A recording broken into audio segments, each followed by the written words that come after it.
صحابہ میں ایک نام ایسا ہے جن کو کبھی زندگی میں کوئی شکست نہیں ہوئی، اور وہ نام ہے حضرت خالد بن ولید کا۔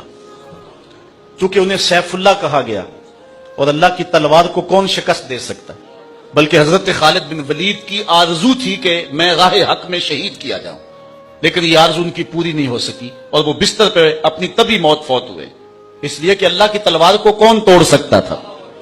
تو حضرت خالد بن ولید جس جنگ میں بھی گئے ہیں انہیں کامیابی ہوئی۔ ایک مرتبہ حضرت خالد بن ولید پر مشکل آ گئی۔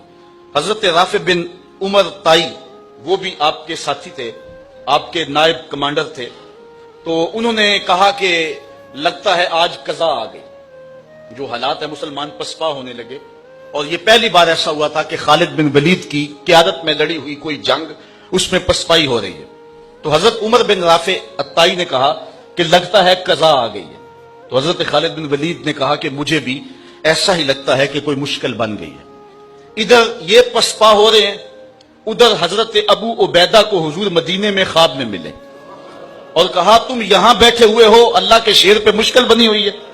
بس رات کے موقع پہ حضرت ابو عبیدہ نے اعلان کروا دیا، کہا جلدی تیار ہوئے مجاہد، حضرت خالد بن ولید کی مدد کو پہنچنا ہے۔ ایک دم قافلہ تیار ہو گیا، وہ تو ہر وقت تیار رہتے تھے مجاہد، نبی کے راستے کے، حق کی راہوں کے مسافر۔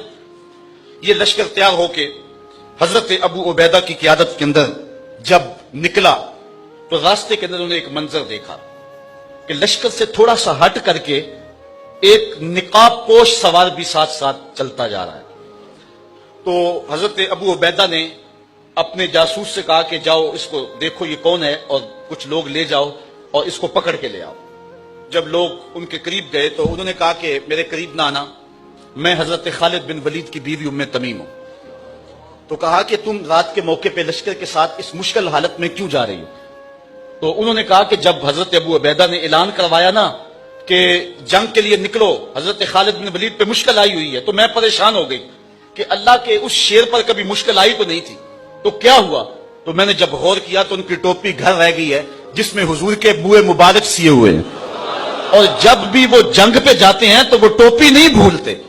تو آج وہ میں نے غور کیا کہ ان پہ مشکل کیوں آئی ہے، تو میں نے غور کیا تو ٹوپی گھر پڑی ہوئی ہے، میں ان کو ان کی امانت دینے جا رہی ہوں۔ یہ لشکر جب پہنچا ادھر حضرت خالد بن ولید نے جبیلہ بن اہم کے مقابلے کے اندر محاذ کو سنبھالا ہوا تھا کہ اچانک 2-3 سوار آگے بڑھے اور جدھر وہ جاتے ہیں دشمن کو دھکیلتے چلے جاتے ہیں۔ حضرت خالد بن ولید نے دیکھا کہ ایک نقاب پوش سوار بھی ان سواروں میں ہے، تو آپ نے اپنے گھوڑے کو ایڑ لگائی اور آگے بڑھ کے کہا اے نقاب پوش تو کون ہے، تیری تلوار کے آگے کوئی ٹھہرتا ہی نہیں ہے۔ تو اس نے تھوڑا سا پردہ سرکایا، کہا مجھے پہچانتے نہیں، آنا زوجتو کا ام تمیم، میں تمہاری بیوی ام تمیم ہوں، اور تم حضور کے بالوں والی ٹوپی بھول آئے تھے تو میں دینے آئی ہوں۔ اور پھر آگے بڑھ کے ان کو ٹوپی دی۔ حضرت خالد بن ولید نے ٹوپی سر پہ رکھی، اللہ نے اسی دن پتہ عطا فرمایا۔